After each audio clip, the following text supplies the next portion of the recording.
వికారాబాద్ జిల్లా తాండూరులోని శ్రీ దుర్గా గ్రాండ్యూర్ హోటల్లో కస్టమర్లకు కుళ్ళిన చికెన్ బిర్యానీ పెట్టడంతో వివాదం చోటు చేసుకుంది. చలికాలం వేడివేడి చికెన్ బిర్యానీ తిందామని నలుగురు యువకులు ఈ హోటల్కి వెళ్లారు. బిర్యానీ నోట్లో పెట్టుకోగానే చికెన్ కుళ్ళిపోయిన వాసన వచ్చింది. దీంతో కస్టమర్లు హోటల్ సిబ్బంది యాజమాన్యాన్ని ప్రశ్నించారు. దీంతో వాగ్వాదం జరిగింది. హోటల్ యాజమాన్యం దురుసు ప్రవర్తనపై యువకులు తాండూరు పట్టణ పోలీసులకు ఫిర్యాదు చేశారు. గతంలో కూడా ఇదే హోటల్లో చికెన్ బిర్యానీలో బొద్దింక వచ్చిందని, అయినా హోటల్ యాజమాన్యం ప్రవర్తన మార్చుకోలేదని కస్టమర్లు ఆగ్రహం వ్యక్తం చేస్తున్నారు.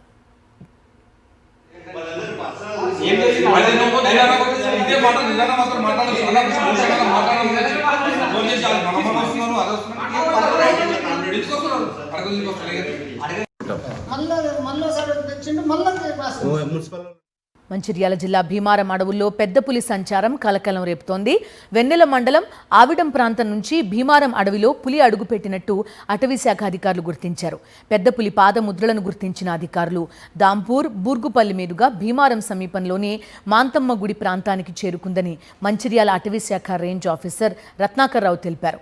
మాంతమ్మ కొత్తగూడెం పరిసరాల రైతులు ఉదయం 9 గంటల తర్వాతే పత్తి పంట పొలాలకు వెళ్లాలని సూచించారు. ప్రజలు అప్రమత్తంగా ఉండాలని సూచిస్తున్నారు.